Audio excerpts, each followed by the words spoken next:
Sometimes the smallest mistakes can spiral into the most extraordinary conflicts, and sometimes corporate arrogance meets its match in the most unexpected ways. This is the story of how my family accidentally went to war with Pizza Hut and won. It's a tale that began with simple human decency and ended with the closing of an entire restaurant. But more than that, it's a story about what happens when corporations forget that behind every phone number, there's a real family just trying to live their lives in peace. Let me take you back to a simpler time, when the internet was still a novelty, when families gathered around a single landline telephone, and when getting caller ID was considered a luxury upgrade that cost extra on your monthly bill. It all started innocently enough. We had a phone number that was dangerously similar to our local Pizza Hut.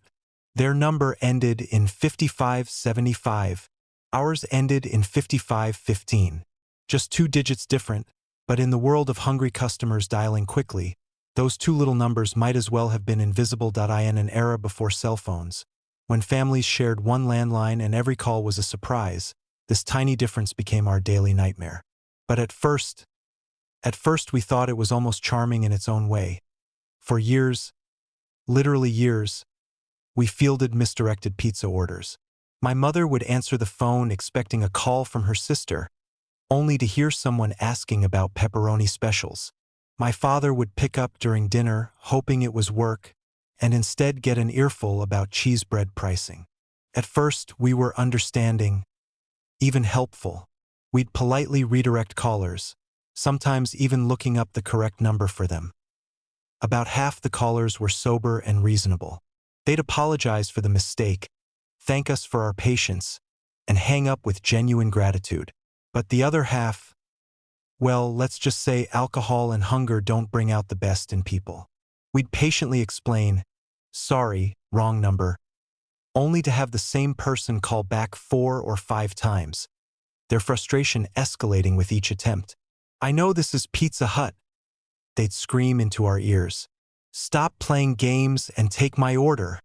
Some would get threatening, demanding we give them the right number or face consequences I won't repeat here. My sister, who was just 15 when this all began, would sometimes answer the phone and immediately start crying from the verbal abuse. My mother began dreading the sound of our own telephone ringing. We bought caller ID specifically because of this situation. One of the first families in our neighborhood to make that investment. But even knowing who was calling didn't help when unknown number appeared 50 times a day. It was exhausting. But we endured it. What choice did we have? The local Pizza Hut knew about the mix-up and would apologize profusely whenever we called to complain, though they never offered so much as a free slice for our trouble. Their manager, a man named Rick who seemed genuinely sympathetic to our plight, would always promise to remind the staff to give out the correct number when people call. But of course, that wasn't where the problem was coming from. Then came the day that changed everything, and changed our family forever. Pizza Hut corporate launched a major advertising campaign. Newspaper ads, billboards, phone book listings.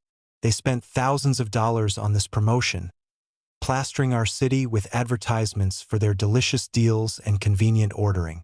And somehow, impossibly, in what must rank as one of the most spectacular proofreading failures in corporate history, they printed our number instead of theirs. Apparently, when you're rushing through production deadlines and profit margins, a 1 and a 7 can look remarkably similar. None of us realized what had happened at first.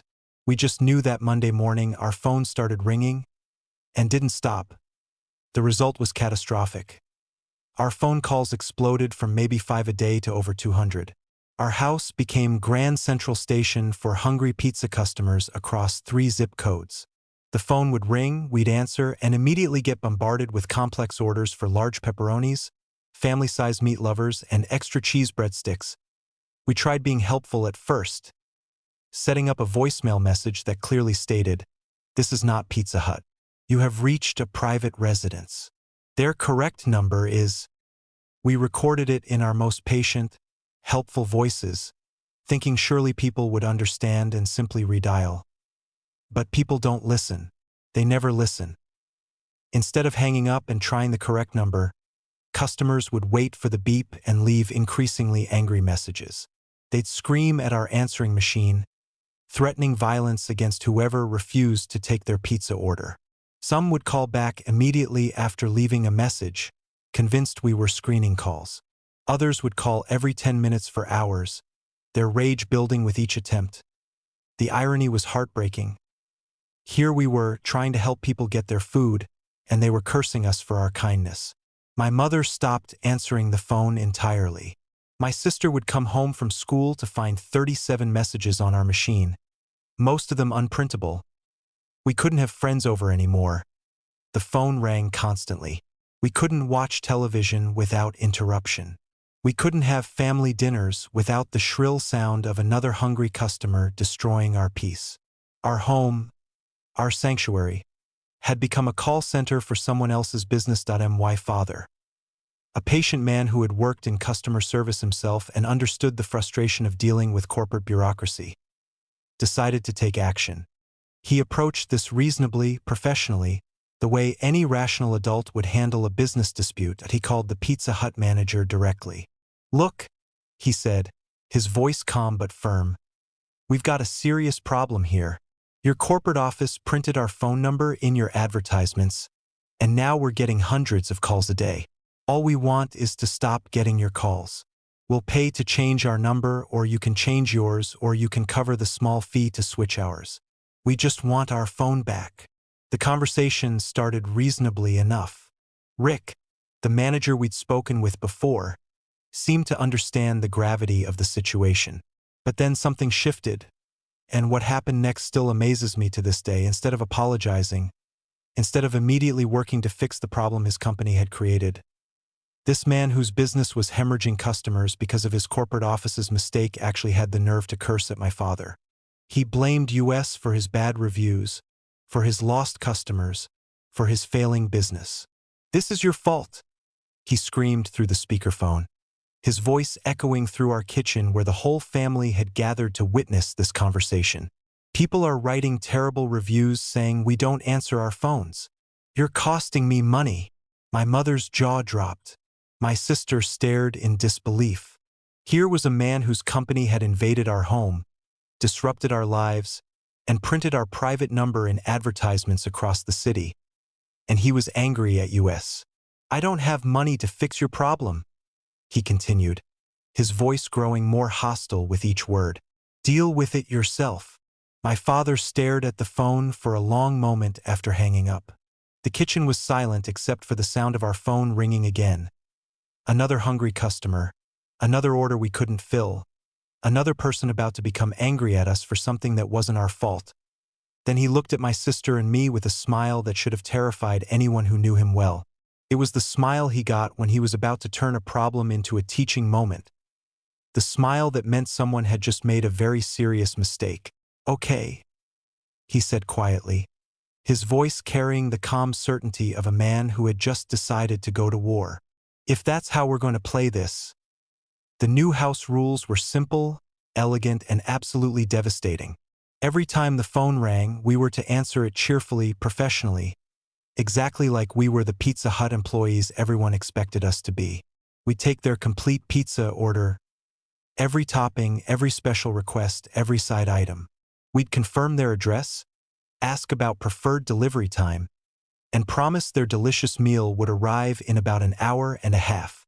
"Thank you for choosing Pizza Hut," we'd say with genuine enthusiasm. "Your order total comes to $23.47, and we'll see you soon." The beauty of this plan wasn't just in its simplicity. It was in its justice. These customers were calling our number, published in their advertisement, seeking their service. We were simply providing the customer experience they were apparently paying for. When they called back an hour later wondering where their food was, we'd answer with the same professional courtesy. "Oh, I'm so sorry for the delay. Let me check on that for you. Yes, I see here that the driver just left with your order. Should be there any moment now." If they called a third time, well, that's when things got creative. "I understand your frustration, sir. Let me get my manager on the line for you." We'd put them on hold, sometimes for 10 or 15 minutes, before having one of us come back as the manager with a completely different attitude. "Listen here, The manager would say, "You keep calling and complaining, and frankly, we don't appreciate it. We're keeping your money, you're not getting your pizza, and that's final. Have a nice day." For 2 weeks, we gave Pizza Hut one more chance to be reasonable. My father called again, never mentioning that we knew about their advertising mistake, simply asking them to help resolve the situation. He was still trying to be the bigger person, still hoping that someone in their organization would show basic human decency. Again, Rick screamed about not having money to fix our problem. Again, he blamed us for his business troubles.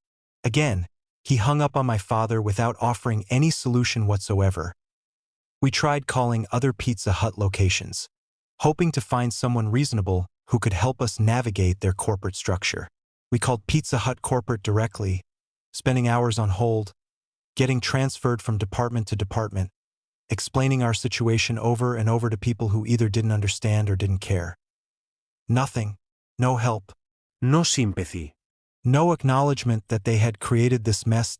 That's when my father made two strategic investments that would change everything. First, he bought a phone with a transfer button, a piece of technology that would prove more valuable than any weapon in conventional warfare. Second, he decided to turn this into a summer learning experience for his children. Summer was beginning, and my sister and I were 17 and bored. School was out, our part-time jobs didn't start for another month, and we found ourselves with unlimited time and a growing sense of righteous indignation. Our friends started coming over just to participate in what became known around our neighborhood as Pizza Hut Theater. It started as entertainment, but it quickly became something much more sophisticated. We developed a comprehensive system that would have impressed any military strategist. Every other caller got the full fake pizza experience. We'd take their order, promise delivery, and send them on their way happy and hungry. These customers would wait patiently for food that would never come, call back confused and frustrated, and eventually realize they'd been had. Some figured out they'd called the wrong number. Others never did. But the real masterpiece was what we did with the remaining calls. We'd answer enthusiastically, start taking their order, and then gradually become more and more difficult. We'd claim we were out of pepperoni, then out of cheese, then out of pizza sauce. We'd put them on hold repeatedly. We'd ask them to repeat their address 6 times. We'd transfer them between departments. "Oh, you want a large pizza? Let me transfer you to our large pizza specialist. You're calling about a delivery? Our delivery coordinator will need to handle that. There's a problem with your order? Let me get my manager." And then, the beautiful finale. We'd transfer them directly to the actual Pizza Hut. Picture this scene. A customer calls what they think is Pizza Hut, gets jerked around for 20 minutes by teenagers who are clearly having way too much fun, finally demands to speak to a manager, and then suddenly finds themselves connected to the real Pizza Hut, where the staff has no idea what they're talking about, no record of their order, and no understanding of why this person is screaming at them. The real Pizza Hut employees were getting dozens of these calls every day. Irate customers who had been transferred to them mid-tantrum, demanding to know why their pizza was late, why their order was wrong, why they were being jerked around. For 6 weeks, we orchestrated this beautiful chaos. Every day, all day long, our house became command central for the most elaborate prank war in fast food history. We had shifts: morning crew, afternoon crew, evening crew. My sister's friends would come over after school specifically to work the phones. My buddies would show up on weekends ready for their favorite new hobby. We became artists of aggravation, maestros of misdirection. We learned to perfectly mimic the cheerful efficiency of fast food workers. We memorized Pizza Hut's menu so we could take realistic orders. We developed character voices: the helpful employee, the confused manager, the rude supervisor. But more than that, we were learning something profound about justice, about standing up for yourself, about what happens when you push ordinary people too far. Then Pizza Hut corporate finally called us, and the conversation was more absurd than anything we could have scripted. A stern voice on the other end of the line informed us that we were engaging in illegal activity. They threatened legal action, accusing us of stealing their phone calls and interfering with interstate commerce. The irony was so thick you could cut it with a pizza cutter. "You need to stop answering your phone," the corporate representative told my father with complete seriousness. "I'm sorry." "What?" my father replied, genuinely confused by the logic. "When people call your number looking for Pizza Hut, you need to just not answer."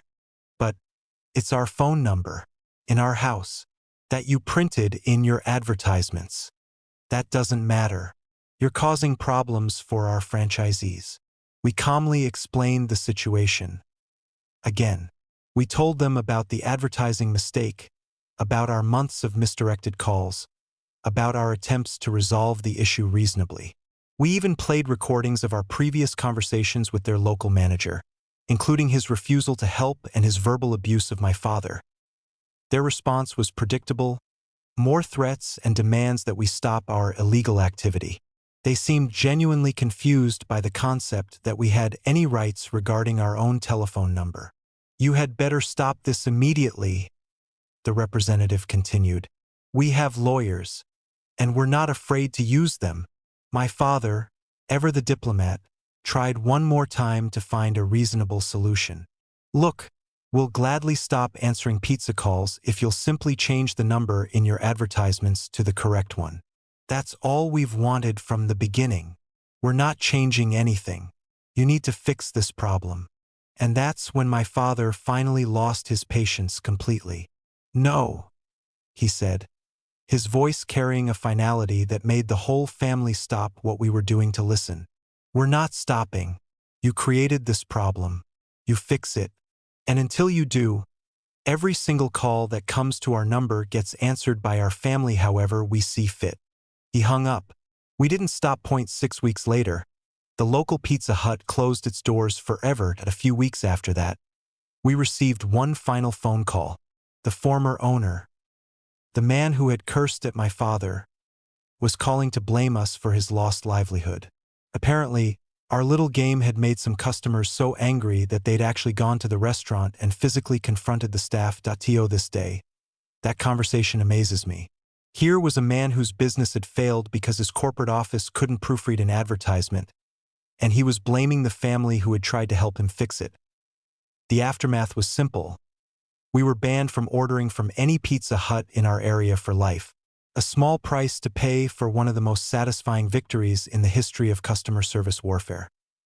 Looking back, it wasn't really about the pizza or even the phone calls. It was about respect, about treating people like human beings instead of inconveniences. It was about the arrogance of assuming that corporate size means you can ignore the little guy. Sometimes David really does beat Goliath, especially when Goliath is too proud to admit he printed the wrong phone number.